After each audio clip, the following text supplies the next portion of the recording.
privatisation d'enfants pour faire plaisir à des touristes principalement blancs. Coucou tout le monde, c'est Nolwenn, je vous souhaite la bienvenue sur notre TV. J'espère que vous allez bien, moi ça va très bien. Je vous invite déjà à liker la vidéo et ceux qui ne le sont pas encore, abonnez-vous. Aujourd'hui, nous allons parler d'un sujet très délicat. Je vous invite alors à rester jusqu'à la fin pour écouter tout ce que j'ai à vous dire, tous les exemples. Vous trouverez toutes les sources en description de cette vidéo et vous pourrez apprendre beaucoup plus de choses. Les voyages humanitaires en Afrique ont toujours été très tendance chez les Occidentaux. Une influenceuse en 2022 était d'ailleurs allée en Namibie. Elle avait fait ce post et avait notamment précisé en commentaire que les enfants la sentaient, qu'ils ne se lavaient pas, etc. Et le pire en fait, c'est que vous vous rendez compte que la gosse s'est levée, s'apprêtait, s'habiller. Elle allait faire un shooting avec les enfants. Je suis sûre qu'elle n'a même pas demandé la permission. Elle a posté, elle a précisé que ses enfants sentaient.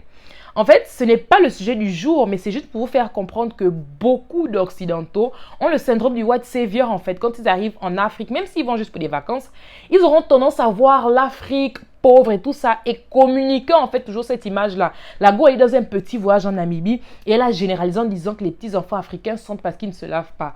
Bref les gars, aujourd'hui nous n'allons pas parler de ça précisément, mais nous allons encore rentrer dans les profondeurs, dans les bas-fonds des choses que les influenceurs font quand ils partent en Afrique. Alors nous allons commencer par parler de l'influenceur français Dylan Thierry que beaucoup d'entre vous connaissent certainement, qui a commencé à faire, après s'être converti à l'islam, certains voyages humanitaires, notamment au Sénégal, au Maroc, et il précisait à chaque fois qu'il faisait ça pour les enfants, parce qu'il aime les enfants, parce qu'il veut aider les enfants. Il filmait les enfants quand il leur donnait de la nourriture, quand il leur donnait de l'argent, bien évidemment, il était là, le gentil blanc qui part aider les pauvres petits enfants africains qui n'ont pas assez à manger. Bref, après le Sénégal et le Maroc, Dylan a décidé de créer sa propre association pour nos enfants en 2021, ce qui lui vaut d'ailleurs d'être dans le viseur de la justice française en ce moment. Dylan est allé à Madagascar, il a créé cette association avec une de ses amies, Sandra, et une autre personne. Vous allez comprendre pourquoi je vous parle notamment de Sandra. C'était sa meilleure amie et son associé. Il crée l'association et avant d'aller à Madagascar, il crée des cagnottes. Les gars, Dylan va réussir à collecter plus de 200 000 €. Il va aller avec ça à Madagascar. Et apparemment, c'est avec ça qu'il va aider les enfants, tout ça. Mais où est le problème? C'est que lorsqu'on crée une association, lorsqu'on fait des dépenses pour une association, surtout sur la base d'une cagnotte, donc les gens ont donné pour cette association, tu dois avoir des reçus. Tu dois nous montrer ce que tu as dépensé pour les enfants. Tu dois nous dire qu'est-ce que tu as fait avec cet argent. Mais quel est le problème? C'est que cette association a été dissoute par Sandra un peu avant d'atteindre 1 an. Vous savez ce que ça signifie? C'est qu'ils n'ont pas l'obligation de faire le bilan annuel. Donc, on ne peut même pas savoir combien l'association a dépensé en denrées alimentaires et tout ça pour les enfants. Ça, c'est déjà un problème. Et le pire dans tout ça, c'est que Dylan dit ne pas avoir de reçu parce qu'à Madagascar, quand il achetait les choses, il achetait des bananes, il achetait XY sans reçu, quoi. Il ne demandait pas forcément aux vendeurs d'avoir des reçus. Ça, c'est très étrange. À part cela, Dylan a également été accusé de proxénétisme. Le rappeur Booba, que beaucoup d'entre vous connaissent certainement et que je n'apprécie pas trop, a dévoilé des notes vocales en avril dans lesquelles Dylan échangeait avec Sandra et il expliquait qu'il allait vendre une fille, apparemment quelque chose comme ça. De toute manière, je vous mets tous les échanges là. Il parlait de faire un mime avec des petites filles de Madagascar. Les gars, c'est tellement problématique. Le pire, c'est que Dylan reconnaît, c'est effectivement, il a eu des propositions, mais il n'a jamais pu accepter ça. Bref, les gars, vous avez la source en description pour voir vraiment tous les détails. Je vous assure que l'affaire là, si elle est réelle, elle est horrible. Concernant d'autres influenceurs français, Martika, pas très connue pour son intelligence, a fait une story récemment parce qu'elle est au Sénégal, ouais, voyage humanitaire en Afrique et tout. Les gars, la go est partie, tout frais payé, voyage organisé par une agence d'influenceurs.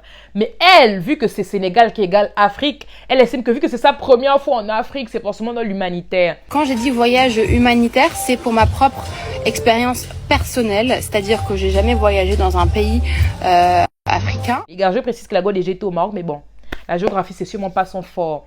C'est tellement problématique parce qu'elle n'est pas la seule. Tellement d'influenceurs ont cette mentalité-là que bon, vu que je pars en Afrique, c'est humanitaire. Les gars, l'Afrique est un continent. Je ne sais pas combien de fois je vais devoir répéter ça. L'Afrique est un continent de 54 pays.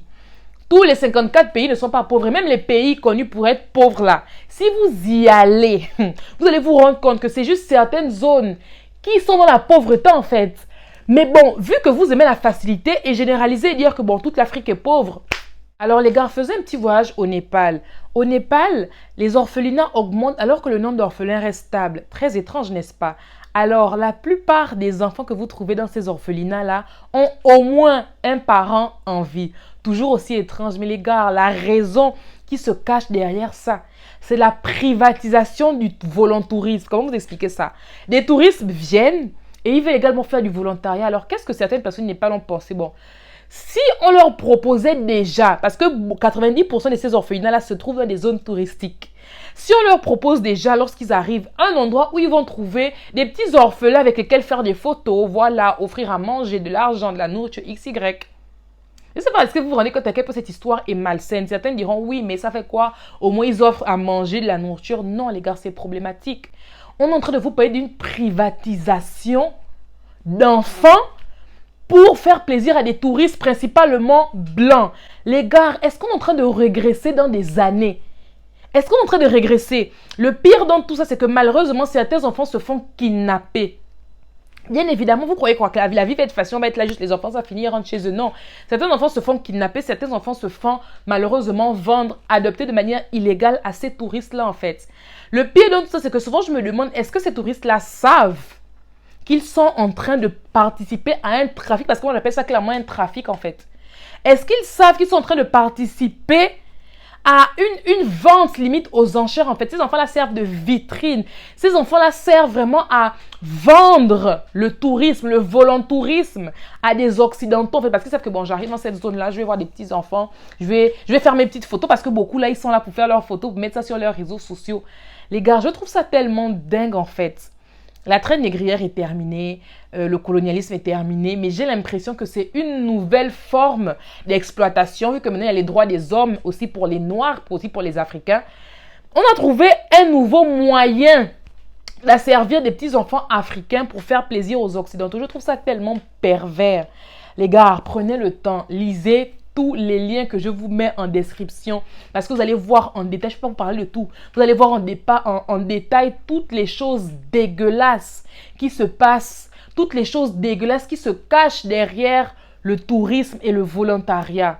Bref, c'était tout pour aujourd'hui les gars. N'hésitez pas à me donner vos avis en commentaire. N'hésitez pas à me dire ce que vous pensez de cela. N'hésitez pas à me dire si vous êtes oui ou non d'accord avec moi. On se dit ciao et à la prochaine pour un nouvel épisode sur Nono TV.